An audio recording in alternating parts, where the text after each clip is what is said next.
Bom, senhoras e senhores, estamos iniciando mais um programa Pense Direito e hoje o tema escolhido é o ativismo judicial.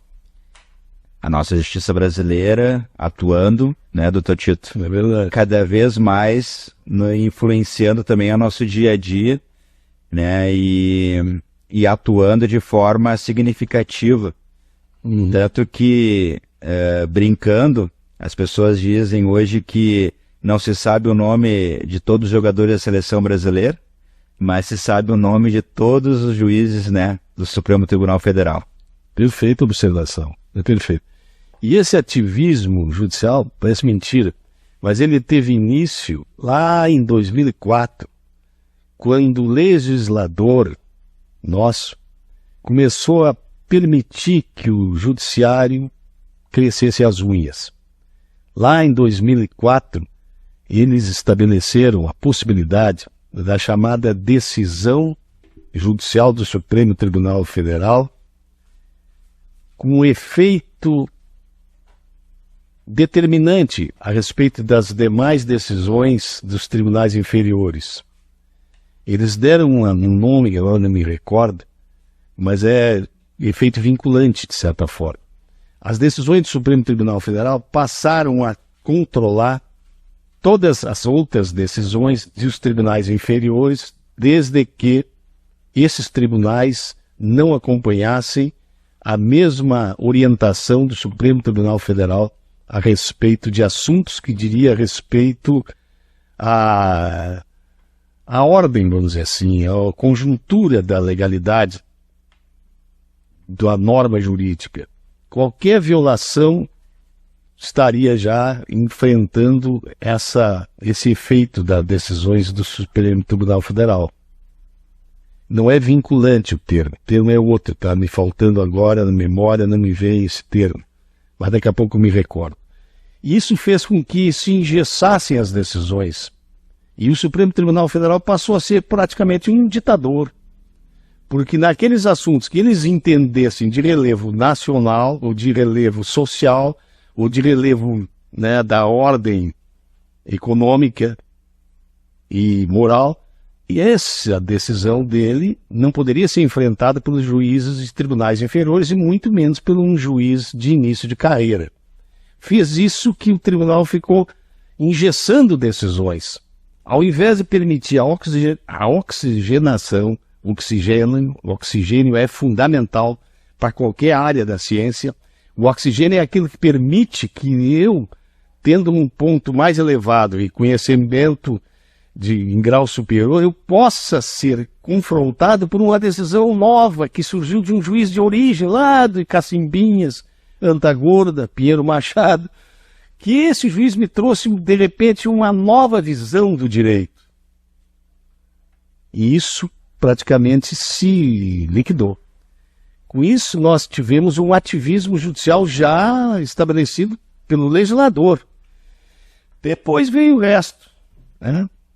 Veio o resto a caminho. Por quê? Porque se permitiu, né, que o Supremo Tribunal Federal tivesse essa característica de decidir como seriam decididas todas as outros órgãos judicantes em situações análogas àquela em que o tribunal já decidiu hoje. Veja que situação difícil. Isso foi um retrocesso. Não há dúvida nenhuma que foi um retrocesso. Eu nunca esqueço, só para exemplificar, lá no direito do trabalho, tinha a chamada estabilidade do trabalhador que adquirisse mais de 10 anos na empresa. Com mais de 10 anos na empresa, ele adquiria estabilidade e não poderia ser demitido, a não ser por falta grave, em circunstâncias especiais que a CLT contemplava.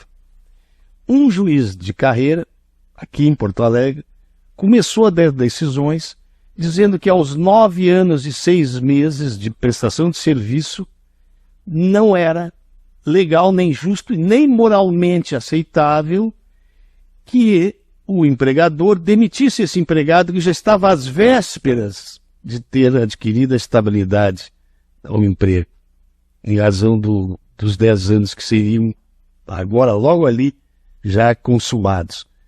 E ele foi perdendo e perdia sempre no Tribunal da Quarta Região.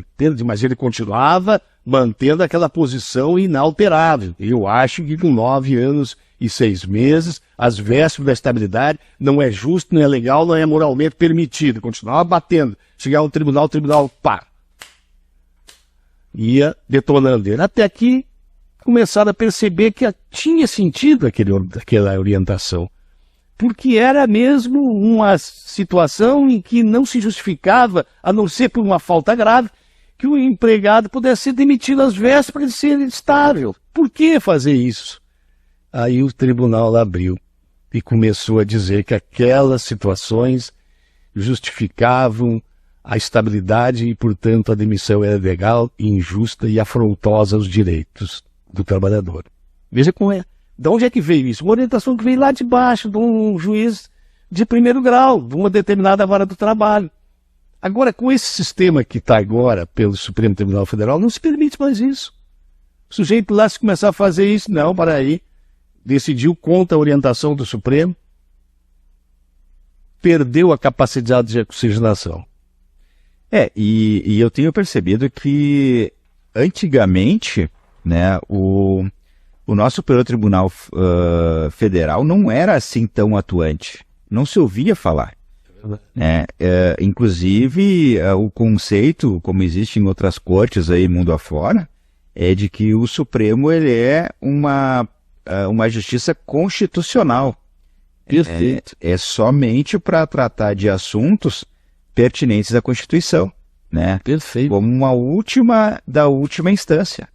E hoje se vê, e aí vem de novo o termo ativismo judicial, então hoje se vê o judiciário interferindo em decisões do legislativo, em decisões inclusive do executivo. Então, de onde é que veio essa autorização para que a justiça interferisse tanto nos demais poderes? Quem deu essa autonomia, ou ela foi que conquistou essa independência e, inclusive, essa superioridade em cima dos demais poderes? Perfeita observação. O tribunal tinha que ser órgão constitucional, o Supremo Tribunal Federal. Constitucional. O que ele teria que ser? Guardião da Constituição Federal. É isso que diz a lei. Está lá na Constituição. Agora, eu te pergunto, dentro desse mesmo propósito, e agora lembrei do termo aquele que eu tinha esquecido, chamado repercussão geral, aquela situação em que o Supremo Tribunal Federal se estende para todos os órgãos da jurisdição. Eles entendem que aquilo tem repercussão geral, repercute em todos os órgãos do país inteiro, desde Cacimbinhas até o Oiapoque e o Chuí, assim por diante. Todos têm que ser submetidos àquele princípio da repercussão geral. Olha que absurdo. Olha a grandeza desse. E quando tu fala em constitucional, que tinha que ser exatamente só constitucional, nós temos uma aberração que aconteceu há pouco. Num inquérito do fim do mundo, que esse inquérito de 8 de janeiro, que se prendeu milhares de pessoas por arruaça, por bagunça, por protesto, a torcida do Corinthians tinha que estar toda ela presa todo o tempo, né? Do Flamengo a mesma coisa. Aquela briga agora que aconteceu no Maracanã, no jogo entre Argentina e Brasil, tinha que estar todo mundo preso também, porque estavam fazendo a mesma coisa, agressões e vandalismo. No entanto, prenderam o Clérison Pereira da Cunha. E como esse tribunal, e como esse grupo de ministros do tribunal não tem o cacuete do juiz que cuida de processo penal, não perceberam, não lembraram ou esqueceram propositadamente que réu preso é réu que tem prioridade de tratamento. O processo do réu preso corre com velocidade da luz. Ele não pode ficar à espera de decisões, ele tem que tramitar com privilégio. E isso é o que diz a lei. E o sujeito estava preso desde 8 de janeiro numa prisão preventiva, que depois foi transformada em prisão provisória, parece que foi assim, não tenho muita certeza, mas a verdade é a seguinte, que a Procuradoria-Geral da República, que tem a titularidade da ação penal, É ele o titular, é ele o Procurador-Geral da República, em grau de instância superior, como é o Supremo Tribunal Federal, é dele a titularidade da ação. Ele pediu para soltarem o sujeito. E ele ficou 80 dias preso, a mais do que aquele tempo que foi requerida, né, a liberdade dele, até que teve um mal súbito e morreu. Olha as condições que ele estava. Ele era hipertenso, diabético, 46 anos, pai de 2 filhas, né? Um comerciante honesto, íntegro, não tinha uma mácula, nada na vida dele, pessoal e social também. Portanto, ele era um sujeito que tinha todas as garantias de um cidadão honesto, íntegro, morto. Por culpa de quem? Desse ativismo judicial, que permitiu que se instalasse um inquérito do fim do mundo, com a prerrogativa em que Alexandre de Moraes era vítima, Alexandre de Moraes era o investigador, Alexandre de Moraes era o titular da ação penal e Alexandre de Moraes era o juiz que vai julgar e vai executar a pena. Precisa dizer mais? É um deus, né? É o imperador. Essas barbaridades que nós vemos hoje acontecendo nesse país. E o ativismo judicial nasceu de 2 circunstâncias bem interessantes. Uma foi o legislador que quis proteger o Supremo Tribunal Federal, porque a grande maioria deles tem processos engavetados no Supremo Tribunal Federal. E, de outro lado, o Supremo Tribunal Federal, que passou a ser um verdadeiro príncipe da República. Ordena, faz o que quer, manda como quer. Olha agora aquela vergonha que eu assisti na televisão. Um ministro, Gilmar Mendes, ficou ofendido porque tiraram do Supremo, querem tirar do Supremo Tribunal Federal a capacidade de decidir monocraticamente. Decidir monocraticamente não pode. Segundo ele, tem que decidir monocraticamente. Como é que pode? Então tem 513 deputados federais, tem mais 81 senadores que representam o povo, e qualquer decisão deles que diga respeito à esfera legislativa, se eventualmente alguém levar, como o pessoal faz toda hora, o pessoal, partido e o PT também, toda hora para o Supremo, ele pode ser com uma canetada do Fachin, uma canetada do Gilmar Mendes, uma canetada do Alexandre de Moraes, derruba o ato legislativo. Já não vale mais. E aí disseram para mim, eu estou me estendendo, mas já te dou a palavra, porque eu acho que isso aqui é muito cativante, ao mesmo tempo me faz essas situações de revolta. Não, mas eles pedem pedir vista, 90 dias é o pedido de vista, porque o regimento determinou que é só 90 dias, portanto é 90 dias, depois vai para o colegiado. Não, meu querido, é 90 dias, mas nós temos 11 ministros. Um é o relator, esse não pode pedir vista, porque é ele mesmo que está examinando o processo. Mas o Joãozinho pode, o José pode, aí 90 dias, mais 90, mais 90, mais 90, são 900 dias que pode se protelar um processo. Vai, 3 anos. Absurdo. Então, olha onde é que nós estamos, cara. Onde é que nós estamos? Então, não pode uma decisão monocrática. E a decisão de um ministro destrói pensamento de um colegiado inteiro, um Congresso inteiro, Câmara e Senado. Esses são os absurdos que nós vivemos com esse ativismo judicial. E para agravar mais a situação, nós agora temos também que estatisticamente nós temos uma justiça que é a mais cara do mundo e, ao mesmo tempo, uma das menos eficientes, se não a mais ineficiente que existe em todo o planeta Terra. Ou seja, gasta-se muito e pouco se produz de justiça social, de justiça política, né, e de justiça de modo geral.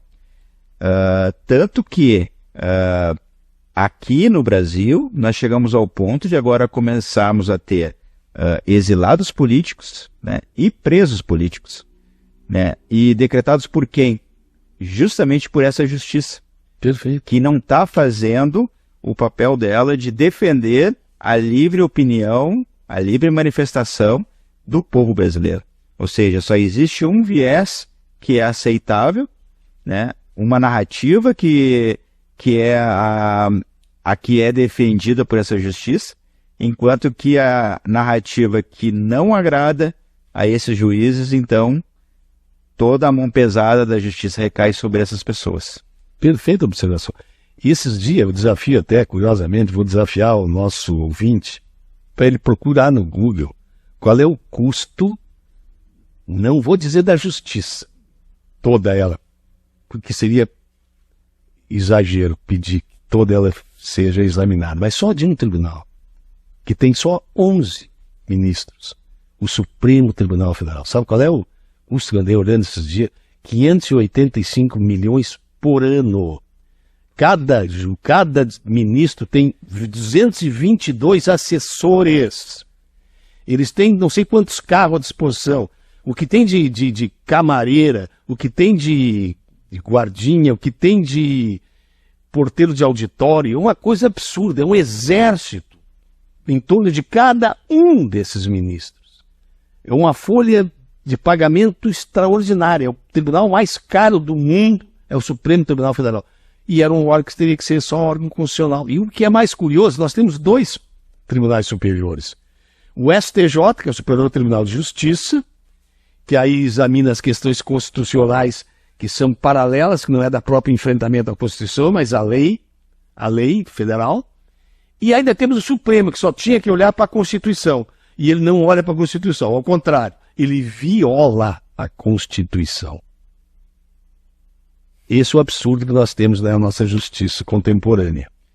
Então nós temos aí praticamente um reinado, uma monarquia do judiciário. E vocês não viram um detalhe? Sabe como é que eles gostam de chamar-se a si mesmo? A Corte.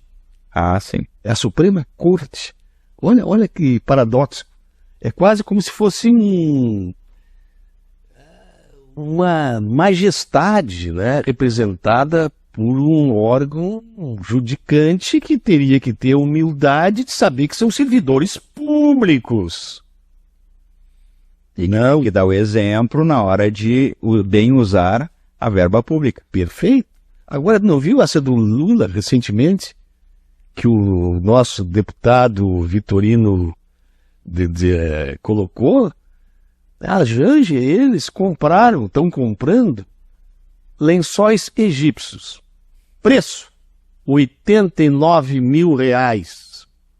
Lençóis egípcios.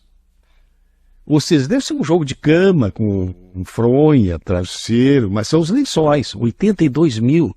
Aí eu pergunto para nós aqui que estamos convivendo com o dia a dia, quantas pessoas não teriam com 89 mil uma casa?